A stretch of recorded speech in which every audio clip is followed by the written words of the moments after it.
आखिरी सांसें हैं। उन्होंने कहा एक बार और चला जाके कह देना बेटी अगर जिंदगी में देखना चाहती है एक बार आके बाप के सराहने बैठ जा। अल्लाह अकबर। हर बेटी को बाप प्यारा होता है, लेकिन देखो तो सही ये कैसी बेटी है, इसे बाप से ज्यादा मुस्तफा की शरीयत प्यारी है, निजाम मुस्तफा प्यारा है। अल्लाह अकबर। सुनना प्यारे, जैसी आया आने के बाद बेटे ने कहा था पैगन मैं तुझे बुलाने आया हूँ, बाप की आखिरी सांसें हैं, ये भी हो सकता है कि कहीं जिंदगी का सूरज डूब जाए और तू बाप से कभी बात न कर सके।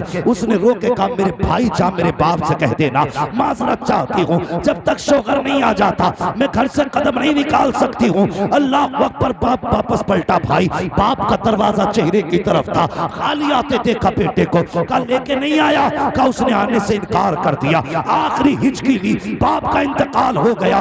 अल्लाह अकबर। फिर क्या था, लोगों में बातें होने लगी, क्या किया जाए, बेटी तो नहीं आई है, जाओ दफना दो। लेकिन कुछ अक्लमंद थे, होशियार थे, उन्होंने कहा बेटी ना आ सकी तो क्या हुआ, कम से कम उसके दरवाजे पे बाप का जनाजा तो जा सकता है। जनाजा तैयार हुआ, बाप को कफन में तैयार किया गया और जनाजा लेकर के जब बेटी के दरवाजे पे गए, आवाज की बहन अब तो आ जा, बाप खुद चल के आ गया है, बाहर निकल के आ जा। उसने कहा माजरत के साथ मैं दरवाजे से बाहर नहीं आ सकती हूँ, अगर चेहरा दिखाना है तो बाप का जनाजा अंदर लेके आ जाओ। जब जनाजा अंदर गया है, जानते को बेटी कैसी थी, उसने पहले बाप के चेहरे को कफन से खोला, मत्था चूमा, रो के कहने लगी बाबा मैं तेरी बेटी हूँ। और उसके बाद बैठी है कदमों में, जनाजे की तरफ बैठी, पैरों में बैठ के कहती है ए मेरे परवरदिगार, तू जानता है ये जो जनाजे में लेटा है ये दूर का रिश्तेदार नहीं है, दूर का खानदानी नहीं है, ये दूर का रिश्तेदार नहीं है, बल्कि जो जनाजे में लेटा है ये मेरा बाप है, इसके जरिए मैं दुनिया में आई हूँ। ए मेरे मालिक, ये मुझे बुलाता रहा लेकिन मैं नहीं गई। तू जानता है मैंने बाप के फरमान से ज्यादा तेरे महबूब के फरमान की फिक्र की है। ए मेरे परवरदिगार, इसके बदले में कुछ और नहीं चाहती हूँ। ए अल्लाह, अगर मेरे इस अमल से राजी है तो मेरे बाप के सारे गुनाहों को माफ फरमा। सुभान अल्लाह। नारे तकबीर। बस कर नारा, बस कर। उसने कहा बस मेरे बाप को बख्श देना। अगले दिन किसी ने ख्वाब में देखा, बातें हो रही थी कि वो जन्नत की बहारों में टहल रहा है, जन्नत की बहारों में। कहा कौन सी नेकी काम आ गई? उसने कहा और तो पता नहीं, बस इतना पता है जब मैं पहुंचा हिसाब की बारी आई, रब ने फरमाया जा मैंने तुझे तेरी बेटी के सदक़े में बख्श डाला। बेटियां नेक हो तो बाप बख्शे जाते हैं, इसलिए मेरी गुजारिश है बेटियों को दीनदार बनाएं, दमाद दीनदार ढूंढें, उलमा से ताल्लुकात जोड़ें। इनके रिश्ते भी बड़ी बरकत वाले हैं, इनके ताल्लुकात भी बड़ी बरकत वाले हैं। हाँ, जिस महफिल में आप बैठे हो ना, मैं नहीं जानता कौन सी नेकी की है जो हुजूर ने बैठा रखा है, वरना तुमसे बड़े बड़े पैसे वाले भोपाल में खटियों पे सो रहे होंगे।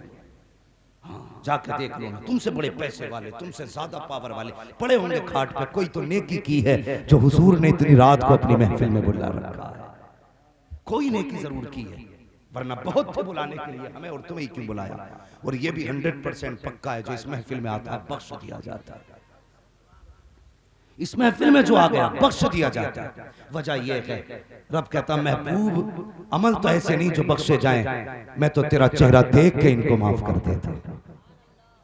तेरी सूरत, वो कहते हैं यार कि मुझे इसका चेहरा मार देता। कभी औलाद गलत भी होती है ना, तो लोग कहते हैं बाप का चेहरा मार देता है यार, हम तो इलाज कर देते, लेकिन बाप का चेहरा मार जाता है, फला का चेहरा मार जाता है। तो चेहरे होते हैं, हम ऐसे नहीं थे, एक वक्त की रोटी भी दी जाती है हमें, लेकिन रब कहता महबूब मैं तेरा चेहरा देख के इनको माफ कर देता, मैं तेरे चेहरे की वजह से बख्श देता हूँ। समझते हैं मेरी बात जो है? इसलिए ये महफिल है हुजूर की महफिल। अल्लाह फरमाता सारी बख्श दिए। फरिश्ते कहते मालिक कुछ तो खाली देखने ही आए थे, एक तो निकल के ही जा रहा था, बैठ ही गया। रब ने फरमाया मैं उसकी नीयत को देखूं या मदीने वाले की मोहब्बत को देखूं। उसकी महफिल में बैठे इसलिए बख्श दिए गए। असल है इस बख्शिश को बचा के रखना। बख्शे तो हर जलसे में जाते हो, लेकिन अगले दिन सुबह हुई, मस्जिद में गए और निकल कर कहने लगे इमाम समझ में ना आया, अंगूठा हिल गया, पैर हिल गया, टांग हिल गई, वो इधर को देख रहा था।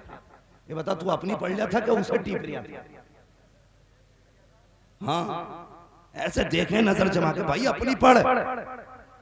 तो जब हमने निकलते चुगली और ग़ीबत और बुराई शुरू कर दी तो जन्नत बची। रात को बख्शे गए थे, सुबह से फिर रजिस्टर खुल गया। इसलिए इसे बचाना चाहिए। हम दुआ करें अल्लाह हमें बख्शे और हमारी बख्शिश की हिफाजत करने की हमें तौफीक भी बख्शे। ये दुआएं करो। तो बेटों को भी पढ़ाइए और पढ़ाओगे बेटियों को, बेटों को भी पढ़ाइए और बेटियों को भी पढ़ाइए। बेटे पढ़ेंगे शायद सिर्फ जिंदगी का सहारा बने, बेटियां पढ़ेंगी तो आखिरत का सहारा बन जाएंगे। इसलिए बेटियां भी पढ़ाइए और बेटे भी पढ़ाइए। जब रिश्ते किया करो तो दीनदार देख के किया करो।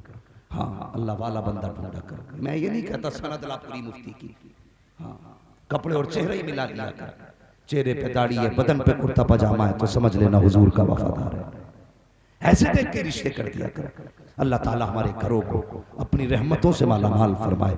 कुल हल यस्तविल लदीना यअलमून वल लदीना ला यअलमून। महबूब आप फरमा दीजिए जानने वाले और ना जानने वाले बराबर नहीं है। भौंक मत, कुत्ता न बन, कयामत के दिन पता चलेगा। अल्लाह हुक्म देगा जाओ फरिश्तों कुरान वालों को इकट्ठा करो। वो कहेंगे या अल्लाह आदम से लेकर आखिरी पैगंबर तक सबकी उम्मतें हैं, कोई बैज नहीं, कोई लिबास नहीं, कोई पट्टा नहीं, कोई ड्रेस नहीं, कोई चिप्पा नहीं, कोई हेडिंग नहीं, कोई लाइन नहीं, कैसे पहचानेंगे कुरान वाले? रब फरमाएगा चेहरे इनके मुंह सूंघो जा करके। जिसके मुंह से कुरान की खुशबू आ रही होगी वही कुरान वाला होगा, जिसके मुंह से मुश्क की खुशबू आएगी वही कुरान वाला होगा। तो ये तो हुए कुरान पढ़ने वाले। अब बचे वो लोग जो इनकी खिदमत करते हैं, इन्हें खाना खिलाते हैं, इन्हें इज्जत देते हैं। ओ कभी कुरान वाला देखा करो, मुख्यमंत्री भी है ना, उठ के खड़ा हो जाया कर। तू नहीं जानता सारी दुनिया की दौलत एक तरफ और कुरान की दौलत एक तरफ, बराबर नहीं हो सकती। फिर भी इनके लिए उठ के खड़ा हो जाया कर। ये सोच के नहीं सफदर हाजी जी का बेटा है, ये सोच के नहीं कि रिजवान का भाई है, ये सोच के नहीं कि इनका खानदानी है, ये सोच के खड़ा हो जाया कर मेरे नबी के दीन का वारिस आ गया है। ये सोच के खड़े हुआ करो, फिर रहमतें भी मिलेंगी, मुस्तफा की तरफ से मोहब्बतें भी मिलेंगी। हाँ, जो मारे मारे फिरते हैं ना, बरकत नहीं हो रही। एक परसों मुझे मिला कल होटल, उसने कहा महीने में 3.5 लाख की इनकम है, सारे खर्चे काट के, लेकिन फिर भी बरकत नहीं हो रही, फिर भी बरकत नहीं हो रही। मैंने कहा भाई कभी कभी बैठते हो? उसने कहा हमारे मोहल्ले में कोई मदरसा ना। मैंने कहा जा वजीफा याद रख, तू 3.5 लाख रुपए में भी बचत नहीं कर पा रहा है, उसमें से ना थोड़ा सा पैसा निकाला कर और उसके जरिए उस पैसे से ना कुरान वालों की दावत महीने में सिर्फ एक बार कर लिया कर, फिर देख अल्लाह कितनी बरकत अता फरमाएगा। तो नसीब वाले जो इन्हें खाना खिला रहे हैं, इस पे बात करें तो बड़ा वक्त चाहिए। इनको खिलाने की बरकत है, इनके साथ चलने की रहमत है, इनसे मुलाकातों की बरकत है। हाँ, इनसे मुसाफों में अल्लाह कितना राजी होता है। तो कोशिश ये करें हमें इल्म से ताल्लुक रखना है, इल्म वालों से ताल्लुक रखना। अगर आलिम ना बन सके तो उलमा से प्यार करें। खुद नहीं पढ़ सके, उम्र नहीं मिल सकी पढ़ने की, तो पढ़ने वालों पे खर्चे किया करो। कयामत के दिन अल्लाह इन्हीं की खिदमत के सदके में जन्नत अता फरमाएगा। करेंगे इंशाअल्लाह ये काम? बोलो इंशाअल्लाह। आप तो भोपुर के ही है ना भैया? हाँ, भोपुर के ही हो आप भी। तो भोपुर वालों, अपने भोपुर वालों से मेरी तरफ से इतना कह देना, हाँ इतना कह देना कि कुरान खानी तो कराया करते हो, कभी मदरसों के चक्कर भी लगा लिया करो। सिर्फ अपनी गरज के लिए इस्तेमाल मत कर, कभी इनके लिए भी इस्तेमाल करो। कयामत में ये ना पड़े कि इसने कुरान खानी कराई थी, ये भी कहते मालिक इसने हमें मोहब्बत से देखा भी था, हमने इसने हमारी जरूरतों का ख्याल भी किया था। हुजूर भी कहते हैं हाँ ये वही है जो अब्बा की बरसी पे कुरान खानी भी कराने आया था और मेरी महफिल में ये इज्जत के साथ बैठ के जिक्र सुनने के लिए भी आया था। हाँ, ये भोपुर की तरफ से गालिबन सबसे बड़ा इससे पहले हाँ नाजिर भाई ने 500 रुपए दिए थे। मसला कोई नहीं है, मैं चंदा नहीं कर रहा हूँ, ये मोहब्बत है जिसने जो दे दिया, अल्लाह सलामत रखे।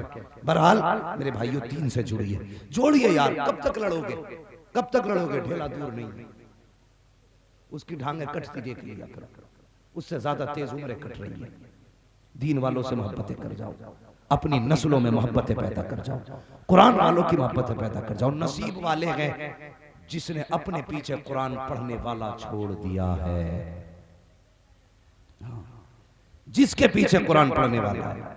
वरना याद रखना, जायदाद छोड़ के जाओगे औलाद डांस करेगी, 100 रुपए नहीं देगी तेरी छोड़ी हुई जमीन में से मस्जिद में। तो 10 करोड़ की इकट्ठी कर जा, कोई नहीं देने वाला। अपने हाथ से नेक काम कर जाओ, अपने हाथ से दीन के लिए खर्च कर जाओ।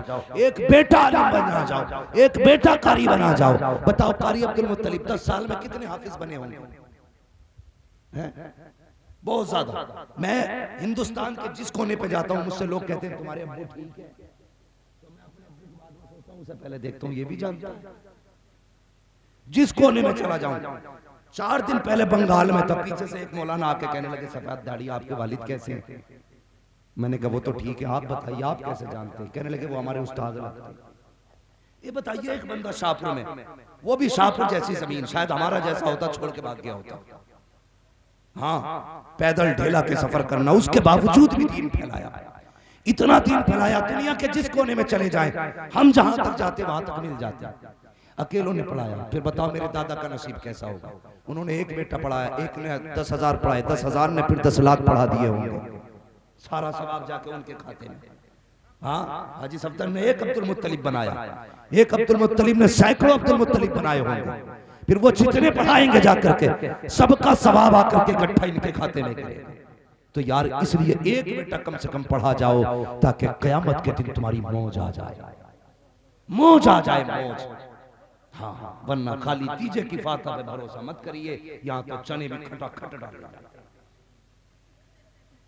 हाँ, शाहपुर में मेरे ख्याल से 1.25 क्विंटल भी कम पड़ जाता है चने। थोड़ी मुसीबत हो गई मरने वाले की ओर।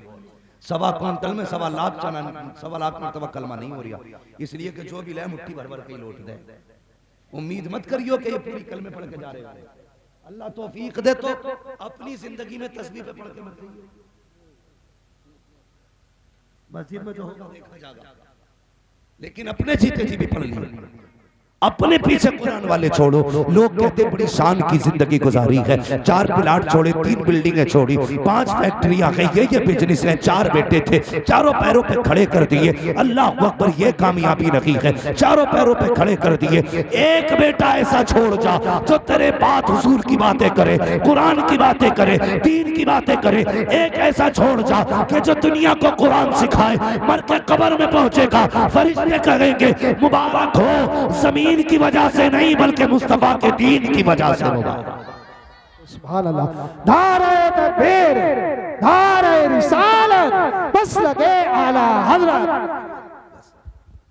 हाँ, कुल हल यस्तविल लदीना यअलमून वल्लदीना ला यअलमून। महबूबा आप फरमा दीजिए जानने वाले और न जानने वाले बराबर नहीं है। उलमा की बहरहाल इज्जत करें, कदर करें। इल्म उन्हीं की नस्लों में आता जो उलमा की कदर करते हैं। जो उलमा की कदर नहीं करते उनकी नस्लों में इल्म नहीं आया करता है। इसलिए बच्चों को दीन सिखाएं, मदरसों से जुड़ें, खुद को भी जोड़ें। कोशिश करें कि अपने पीछे कुरान का पौधा लगा जाए। करेंगे इंशाअल्लाह। बेटों के साथ साथ बेटियों को भी पढ़ाएंगे। शादी कैसी लड़की से करोगे? दीनदार से। क्यों नहीं बोल रहे? जहेज के चक्कर में नहीं बोल रहे। बुलेट मिला या स्कॉर्पियो भी गए, बेटे बड़े अच्छे अच्छों की बिकती देखी है हमने। गुजारे उन्हीं के होते हैं जिन्हें रब देता है। हमने बड़ी 4 पहिया, आलम भाई भी शायद जानते होंगे, मैं जो कहने जा रहा हूं, मैंने देखा 4 पहिया ले लिया, 8 दिन बाद बेच लिया, कह रहा पेट्रोल डालने का पैसे ही नहीं। ये हालात है। और देख, दीनदार बेटी लेके आ, अल्लाह उसके नसीब से तेरे घर में 10 गाड़ी खड़ी कर दे। 10 गाड़ी उसके कदम से हो जाएंगी। तो कभी चक्कर में मत पड़ना। LLB चाहिए, MBBS चाहिए, ये कोशिश करना दीन वाली बेटी चाहिए, ताकि नस्लें भी अच्छी हो, माहौल भी अच्छा हो। अल्लाह ताला हम सबके हाल पर, घरों पर अपने रहमो करम की बारिश फरमाए। कारी साहब के इदारे को दिन दूनी रात चौगुनी तरक्की अता फरमाए। मौला करीम मेरे वालिद गिरामी को शिफाए कामिला सेहत आजिला अता फरमाए, और मेरे वालिद गिरामी का साया हमारे सरों पर तातीर कायम व दायम फरमाए। बच्चों हुए गलतियों को माफ फरमाए। रब्बे कायनात जिंदगी ने दिया साथ, फिरों की मुलाकात चमन रहा, फूल खिलेंगे, जिंदगी रखी फिर मिलेंगे। मुसाफिर हैं हम भी, मुसाफिर हो तुम भी, किसी मोड़ पर फिर मुलाकात होगी। सारे लोग कलमा शरीफ पढ़ लीजिए, ला इलाहा इल्लल्लाह मुहम्मद रसूलुल्लाह व मा अलैना इल्लल बलाग। अस्सलामु अलैकुम।